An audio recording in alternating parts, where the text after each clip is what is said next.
Last episode में हमने देखा था कि साशन अब बहुत ही गुस्से में इस ओल्ड मॉन्क से कहता है कि मैं आपको आखिरी चांस दे रहा हूँ, सीधी तरीके से बताइए कि आखिर आप करना क्या चाहते हैं। जिस पर ये ओल्ड मॉन्क कहता है कि और अगर मैंने नहीं बताया तो।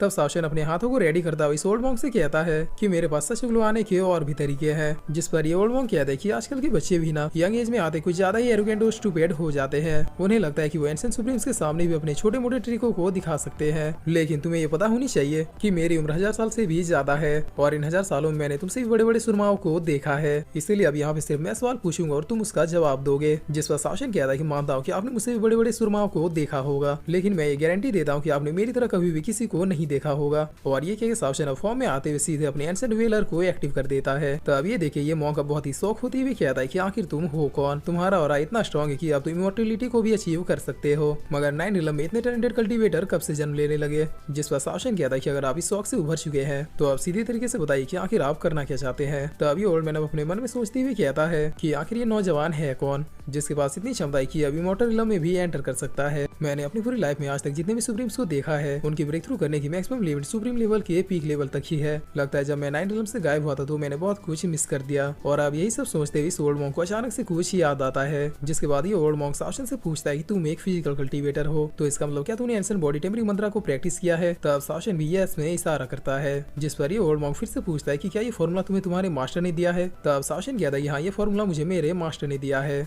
लेकिन अब सवाल ये कि ये आपको कैसे पता, इसका मतलब क्या मेरे मास्टर को जानते थे। जिस पर ये ओल्ड मॉन्क अब एक चैन की सांस लेते हुए कहता है कि अच्छा तो तुम हुनियन के डिसाइपल हो। अब मुझे कोई भी शक नहीं है कि आखिर तुम इतने कम एज में इतने ज्यादा पावरफुल कैसे हो गए, और इस बात से ये भी कंफर्म हो गया कि तुम बुरे पर्सन नहीं हो। तब साशन कहता है कि अगर आपका कंफर्मेशन करना हो गया हो तो क्या अब आप मुझे सच बताएंगे कि आखिर ल्यूएनफी से रिवेंज लेने के अलावा आपका क्या मकसद है, क्योंकि आप सिर्फ यहाँ पे इसलिए नहीं लौटे क्योंकि ल्यूएनफी ने आपके टेम्पल को डिस्ट्रॉय कर दिया था, बल्कि रीजन उससे भी कई गुना ज्यादा बड़ा है। जिस पर ओल्ड मॉन्क कहता है कि चूंकि तुम हुनियन के डिसाइपल हो इसलिए मैं तुम पे ट्रस्ट कर रहा हूँ, चलो मेरे पीछे आओ। और इतना क्या कि ये ओल्ड मॉन्क अपनी पावर से यहाँ पे एक पोर्टल खोलते हैं, जिसके बाद ये ओल्ड मॉन्क और साशन दोनों इस पोर्टल के अंदर आ जाते हैं। तब इस पोर्टल में एंटर करते ये दोनों एक अलग ही प्लेस में पहुंच जाते हैं, जहाँ पर अब आसपास के एरिया को देखते हुए ब्लैक ही कहता है कि आखिर ये कौन सी प्लेस है। तब साशन भी आसपास देखते हुए कहता है कि मेरे ख्याल से इसका वर्चुअल वर्ल्ड है। और फिर साशन इस ओल्ड मॉन्क से पूछता है कि क्या ये आपका वर्चुअल वर्ल्ड है जिसके बारे में मेरे मास्टर ने मुझे बताया था। तब ओल्ड मॉन्क भी यस कहते हैं। जिस पर ब्लैक ही पूछता है कि साशन आखिर ये वर्चुअल वर्ल्ड है क्या। तब साशन बताता है कि बुद्धा टेम्पल के पास एक सीक्रेट रिकर्सन टेक्निक है जिसकी हेल्प से ये खुद का लाइफ स्टोन क्रिएट कर सकते हैं, और इस लाइफ स्टोन में ये अपने पावर मेमोरी और डिवाइन सोल के कुछ अंश को सेपरेट करके रख सकते हैं, जिसकी वजह से अगर ये किसी तरह से मर जाते या फिर इन्हें कोई मार देता है तो ये लोग इसी सीक्रेट रिकर्सन टेक्निक का यूज करते हुए अपने लाइफ स्टोन के मौजूद वर्चुअल वर्ल्ड में खुद की एक नई बॉडी तैयार कर सकते हैं, जिसके बाद ये इस वर्चुअल प्लेस को किसी सीक्रेट प्लेस की तरह यूज कर सकते हैं और ये प्लेस इनकी अपनी दुनिया होती है। तब ब्लैक ही कहता है कि 9 रिलम में भी अजीब चीजों की कमी नहीं है। जिस पर साशन कहता है कि और यही वजह था कि ल्यूएनफी ने पूरे बुद्धा टेम्पल को ही डिस्ट्रॉय कर दिया था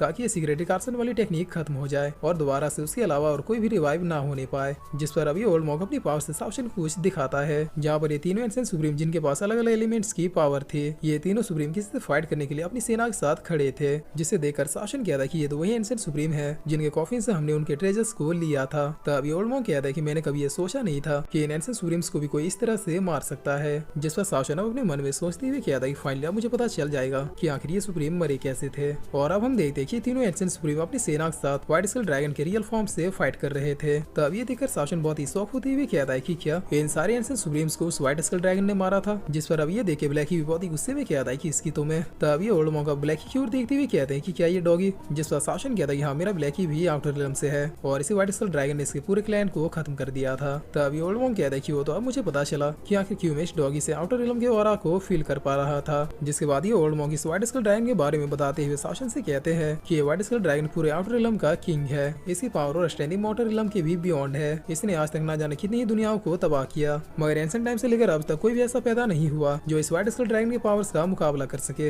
एंशिएंट टाइम के ये 3 महान सुप्रीम्स ने इस ड्रैगन को रोकने की कोशिश की, मगर ये एंशिएंट सुप्रीम इस ड्रैगन के आगे नहीं टिक पाए। जिस पर इधर हम इस एंशिएंट सुप्रीम को देखते हैं जो इस व्हाइट स्कल ड्रैगन से बहुत इंजर्ड होकर कह रहे थे कि मैंने ये एक्सपेक्ट नहीं किया था कि ये मॉन्स्टर इतना ज्यादा पावरफुल होगा। और फिर इसी के साथ ये एपिसोड यहीं पे खत्म होता है।